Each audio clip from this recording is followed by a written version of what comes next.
أهلا بيكم حبايبي ولادي وبناتي سنة أولى إعدادي.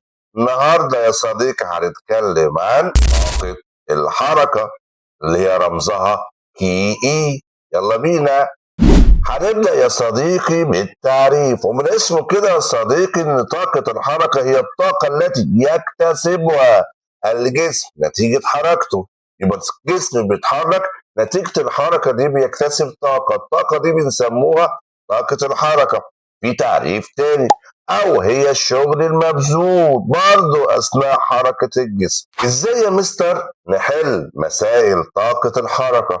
عشان نحل مسائل طاقة الحركة نبص على العلاقة والقانون الجيد. طاقة الحركة اللي هي كي إي بتساوي نص الكتلة، طبعا الكتلة رمزها ام، ولازما يا صديقي الكتلة تكون بالكيلو الجرام.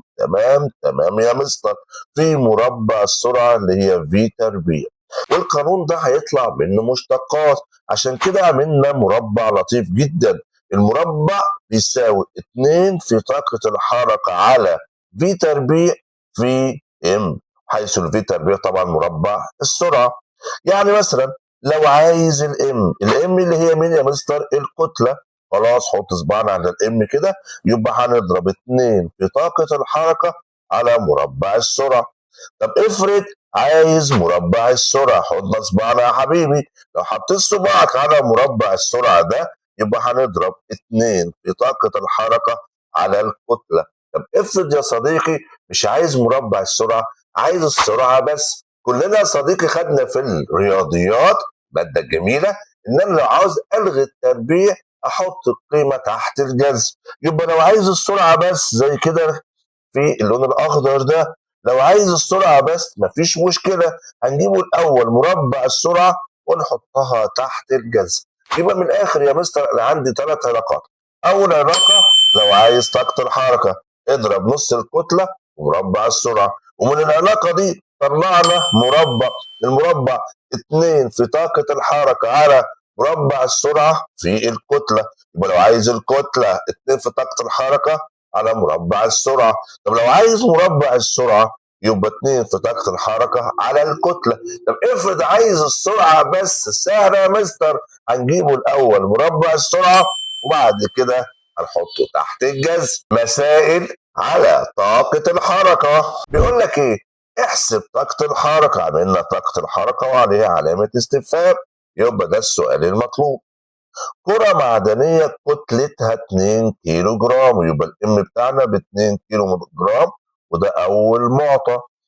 تتحرك بسرعة 3 متر لكل ثانية، يبقى السرعة اللي هي في 3 متر لكل ثانية، وده تاني معطى. يبقى اعطانا كام معطى؟ أول معطى اعطانا لنا الكتلة، والكتلة جاهزة بالكيلو جرام. طب افرض كان اعطاها لنا بالجرام، هنحول يا صديقي، سهلة جدا. تاني معطى اعطانا السرعة بمتر كل ثانية. تمام. عايز طاقة الحركة، يبقى أول خطوة طلعت المعطيات والمطلوب. تاني خطوة نكتب القانون. القانون بتاعنا بيقول لك ايه؟ لو عايز طاقة الحركة يبقى نص الكتلة اللي هي نص الام في مربع السرعة. هي الكتلة كانت عندنا ب2، يبقى نص في 2.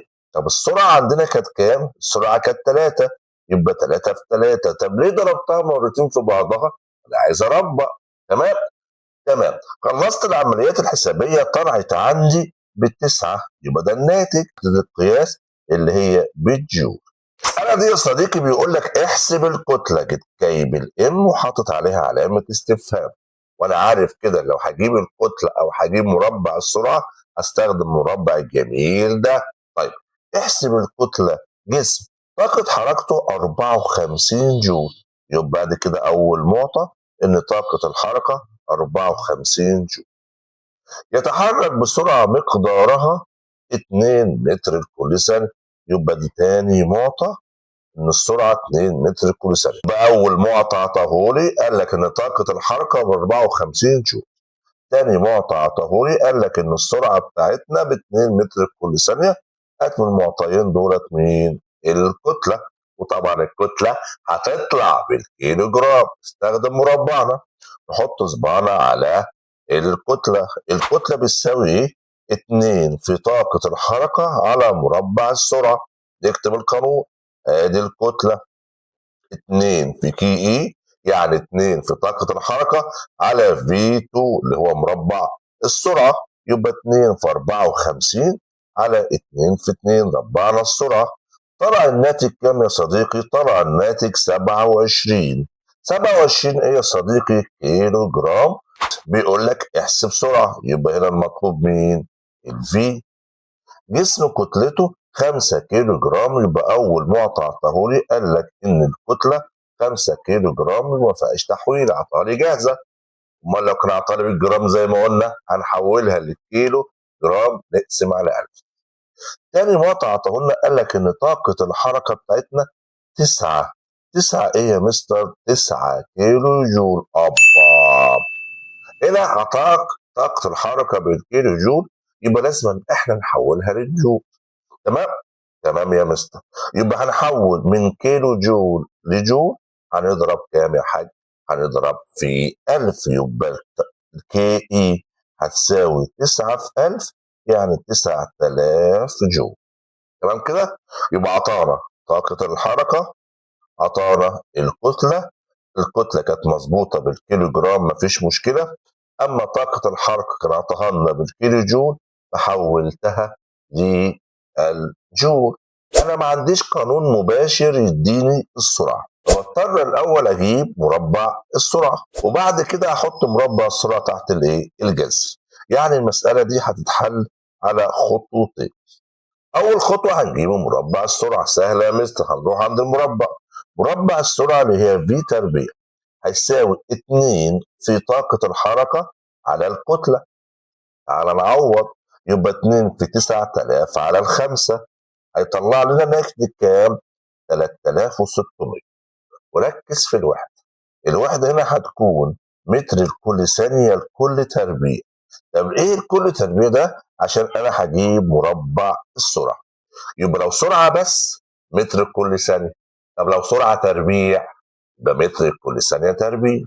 كده جبت قيمة مربع السرعة. طب لو عايز السرعة بقى استخدم القانون اللي بعدها. عشان تجيب مربع السرعة، هات السرعة وحطها تحت الجذر، يبقى الفي هتساوي جذر 3600، هتساوي 60 متر لكل ثانية.